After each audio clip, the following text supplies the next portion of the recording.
त्यांचे सहकारी श्री मोरे सर आणि इथल्या व्यवस्थापनानं या ठिकाणी तुमच्याशी हितगुज साधण्याची, संवाद साधण्याची संधी उपलब्ध करून दिली त्याबद्दल प्रथमतः मी त्यांचे मनपूर्वक धन्यवाद व्यक्त करतो.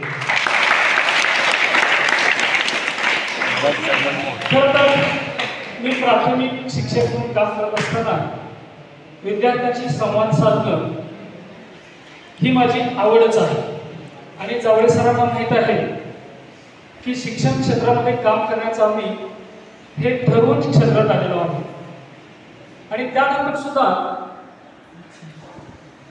आमच्याकडे जी मुलं असतात ती लहान असतात आणि तुमचा वयोगट हा थोडा उंचावलेला आहे, तुमची बुद्धी थोडी उंच आहे आणि तुम्हाला बऱ्याचशा गोष्टींची चांगली समज आलेली असते आणि म्हणून एक तुमच्याशी संवाद साधण्याचा हा योग हा खरंच एक सुदैवाचा योग आहे. आज शिक्षक दिनाच्या निमित्ताने तुम्ही हा कार्यक्रम केलेला आहे याचा मला मनस्वी आनंद आहे आणि मला विषय सुद्धा योगायोगानेच दिलेला आहे, विद्यार्थी घडताना. आता तुम्ही सर्व विद्यार्थी आहात तर विद्यार्थी मित्रांनो, माझ्या भाषणाची सुरुवात करत असताना तुम्हाला सांगतो की स्वराज्याचे निर्माणकर्ते छत्रपती शिवाजी महाराज, या देशाच्या संविधानाचे निर्माणकर्ते डॉक्टर बाबासाहेब आंबेडकर, शिक्षणाचे महावीर असलेले आद्य समाजसुधारक क्रांतीसूर्य ज्योतिबा फुले, या देशाचा जवान, या देशाचा शेतकरी आणि या देशाचा शिक्षक, या सर्वांना माझं प्रथमतः वंदन आहे.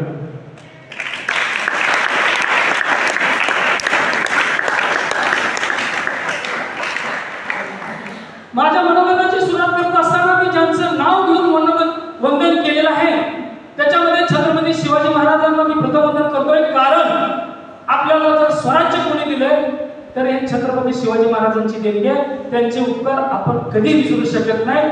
आपल्याला गुलामगिरीतून मुक्त करून स्वतःचं स्वराज्य देण्याचं जे महान कार्य केलेलं आहे ते छत्रपती शिवाजी महाराजांनी केलेलं आहे. म्हणून आपल्या सर्वांचं वंदन छत्रपती शिवाजी महाराजांना.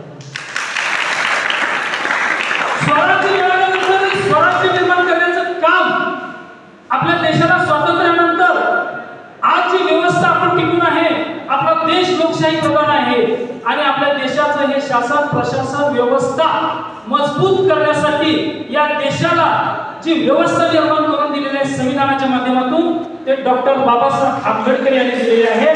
म्हणून माझं दुसरं वंदन आहे मित्रांनो, डॉक्टर बाबासाहेब आंबेडकर. त्यांचे उत्तर आपण कधी विसरू शकत नाही. त्यानंतर मी तिसरं नाव घेतलेलं मित्रांनो, आद्य समाज सुधारक क्रांतीसूर्य महात्मा ज्योतिबा फुले यांचं.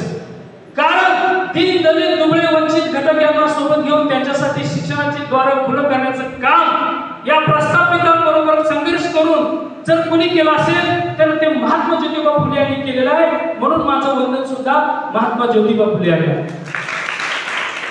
याच्या पुढे मित्रांनो नाव घेतलेलं आहे देशाचा जवान. हा देशाचा जवान देशाचं रक्षण करतोय.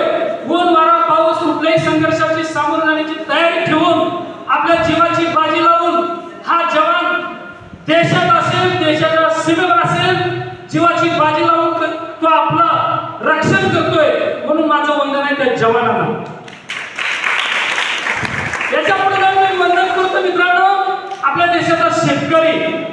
कारण ऊन वारा पाऊस याच्यामध्ये काबाड कष्ट करून तुमचं आमचं पोट भरण्याचं काम हा देशातला शेतकरी करतोय. आपल्या देशाला स्वयंपूर्ण करतोय. आपल्या देशाची मान ताटमानाने या जगामध्ये उदर भरण्याचं काम हा शेतकरी करतोय. म्हणून माझं वंदन आहे ह्या दिवस रात्र राबणाऱ्या कष्ट करणाऱ्या मायमाऊलींच्या या शेतकऱ्यांसाठी. आणि माझं पुढचं वंदन आहे मित्रांनो, ही देशाची पिढी घडवण्यासाठी जे काम करत आहे, जावळे सर असतील, गोरे सर असतील, तुमचे सर्व शिक्षक असतील, हे देशाची पिढी घडवण्याचं पुढचं गाडा चालण्यासाठी, देशाला सुजाण नागरिक बनवण्यासाठी जे शिक्षक काम करत आहेत त्यांना माझं वंदन आहे.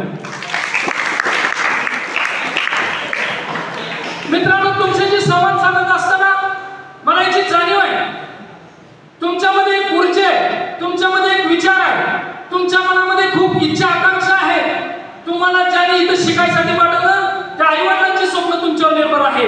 म्हणून मला आज या ठिकाणी तुमच्याशी हितगुज साधताना, संवाद साधताना तुमच्या मनामध्ये, तुमच्या डोक्यामध्ये काहीतरी चांगलं गेलं पाहिजे. आणि जर ह्या गोष्टी जर तुमच्या मनामध्ये गेल्या नाहीत तर निश्चितपणे आपलं यान हे भरकटतं मित्रांनो. कारण हे वय असं आहे, हे वय अतिशय संवेदनशील आहे. जावळे सर, तुम्हाला आम्हाला माहित आहे या वयाच्या टप्प्यामध्ये विद्यार्थ्यांच्या हातून किती गोष्टी घडतात, माणसाच्या मनामध्ये किती विचारांचं कावर असतं आणि एक विचार पकडतो, दुसरा विचार मनात येतो आणि विचार हा माणसाला भरकटवून देतो. परंतु जर या टप्प्यावर जर तुमच्या मनाला, तुमच्या विचारांना जर योग्य दिशा मिळाली, तुम्ही स्वतःला नियंत्रित करू शकला तर आणि तरच तुमचं भविष्य हे उज्ज्वल आहे मित्रांनो.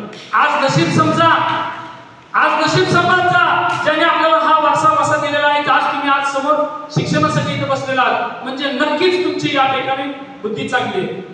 आणि तुम्ही विचार करा, जे तुमच्या बरोबर शिकू शकले नाही, मुली आहेत त्या ठिकाणी, बऱ्याचशा मुली शिक्षणाच्या प्रवाहातून बाहेर गेल्या, ते आज कुठून कृपाला असतील, लग्न झाले असेल, काही झालं असेल, परंतु तुम्ही नशीबवान आहात की त्यातून सुद्धा तुम्ही या प्रवाहामध्ये आलेला, शिक्षणाच्या प्रवाहामध्ये आलेला. म्हणून विद्यार्थी घडताना ज्या काही गोष्टी मी तुमच्याशी बोलणार आहे त्या अत्यंत माफक आहेत. 10 गोष्टी तुमच्याशी बोलणार आहे मित्रांनो.